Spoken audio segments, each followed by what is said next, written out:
Welcome back for Christmas in March. We're doing Christie's Beautiful Life 30 Days of Sketches from Kirsten Hughes. Today is the sketch. I'm also going to use my counterfeit kit challenge from February. And I chose the February papers because I am doing a companion page to the Christmas in February. So this is the one I did in February. And I saved the scraps on this page, and I do have some second pages. So that green in the background, I have a whole nother page for. And then these stripes, I have 2 more pages of. So that's what it is. So getting some of this used up. These pages, other than the wood grain, like the star and the stripes, are probably close to 20 years old for papers. So I am pretty stoked that I'm getting them done. And then I've skipped ahead here. I've matted these photos exactly how that big photo on my companion page is. So I didn't make you watch all that, but there's a thicker, wider border and then the thin black. And I just used my T-square ruler to measure out each of those sizes and then put them together. And so these are some of the leftover papers I had. And so I'm just looking at the sketches in my notebook up top, and I'm just looking at it and seeing, we do it this way. So I'm trying, I'm looking at it the same way it is, and I am going to rotate the sketch here really quick.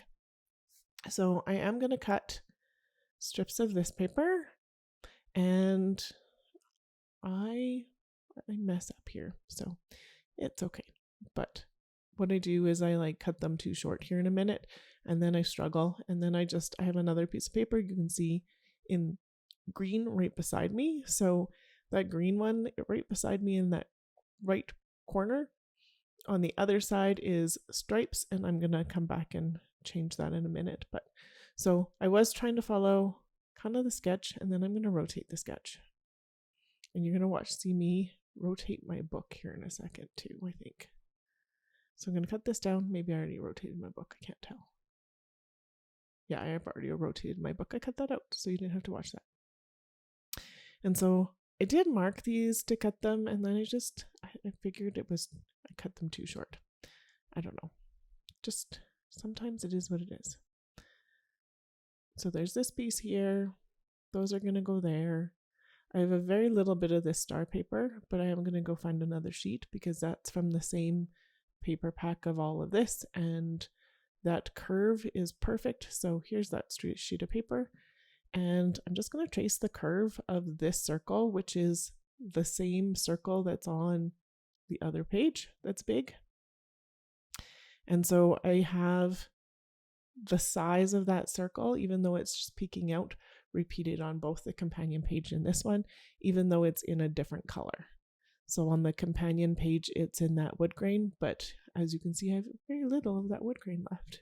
But it is going to get a little bit on here, so scuffed up the edges, gonna ink them as well, just to give a little bit more pop on the page. So this is how this is sorting out so far. And this is when I decided that those are maybe too short, but I'm gonna play with it for a minute. So it just looks too, I don't know, the same width as my photos, I think, is part of the problem. And then I was like, oh, well, this green I hadn't trimmed down yet. Maybe this will work. But I don't like the extra green on the page. There's already a lot of green. So I wasn't too keen on that one, which is fine. I was looking, and that's when I decided this bottom piece is too short. This one isn't much longer. Mike, will it help to put a little white strip in here? And I did have the white strip on the other page, just a really thin line of it to make it pop. And this is when I've decided, no, I'm just going to cut into this other piece of paper. I've had it for 20 years.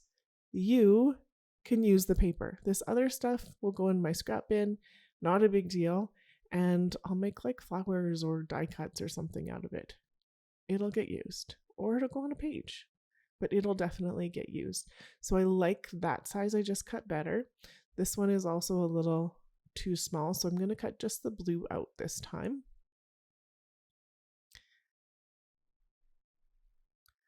And I like those proportions better.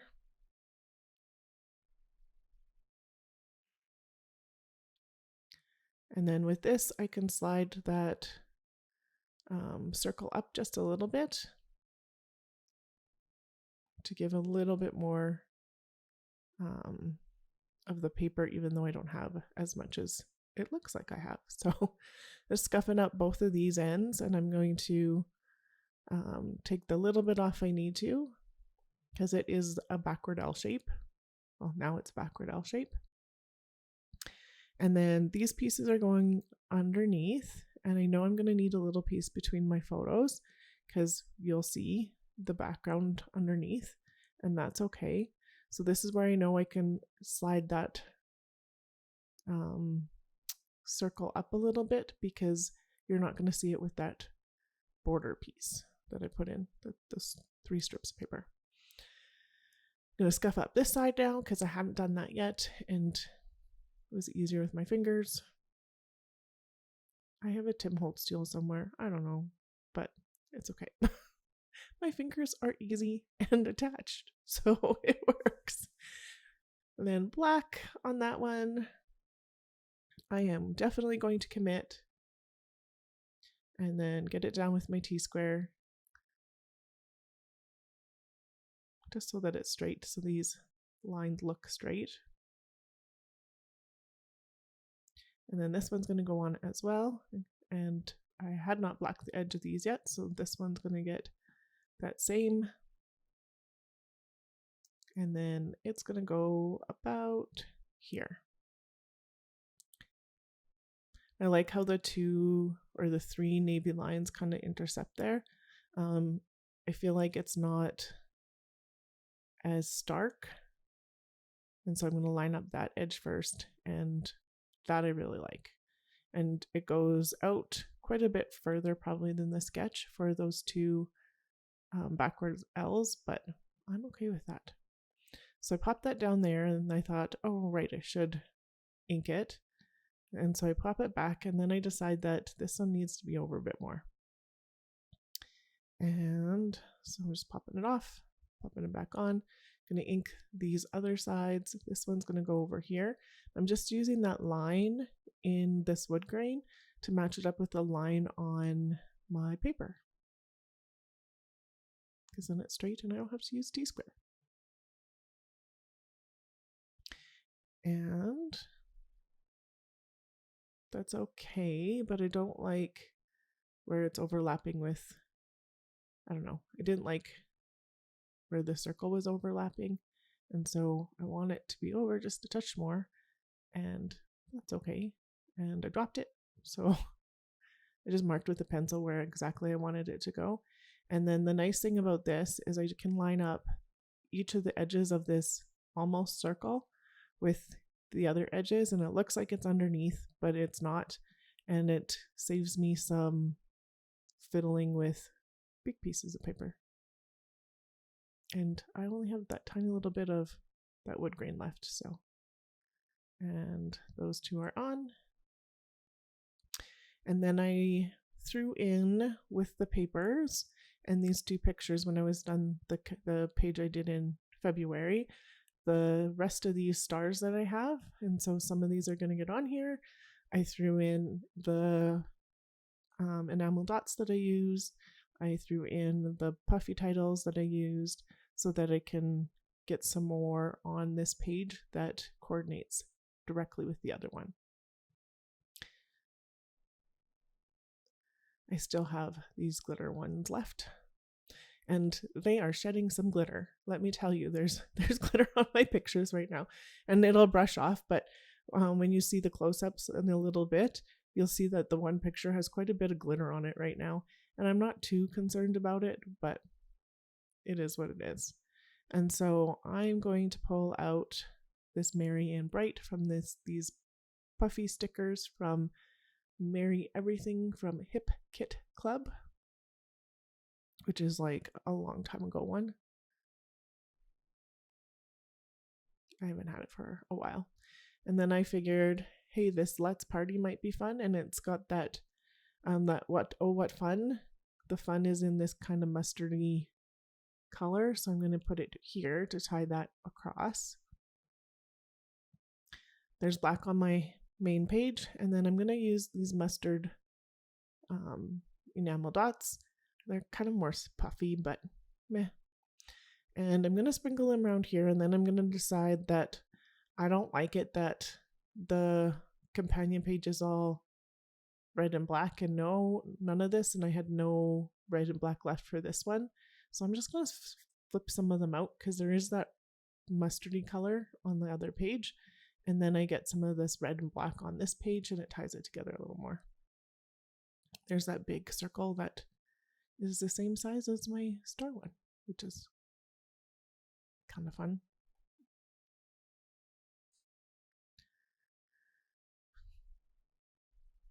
I'm just going to add some glue to this Let's Party. This kid's always up for Let's Party, so why not? And another one of these. These pictures are, she got actual tools for Christmas because that's what she wanted, and she was super, super excited about her tools. So we got her some tools and a toolbox, and she was, well, you can see from the pictures, she was super excited. My other daughter got some tools too, and she was like, yeah, okay, like I see the practicality of this and I will eventually need these, but meh. But whatever, it is what it is. I thought it was a good idea for them to have their own tools, and both of them have used their tools because they've gotten a wrench and a hammer and a screwdriver and a measuring tape and those kind of things. And this one's already done.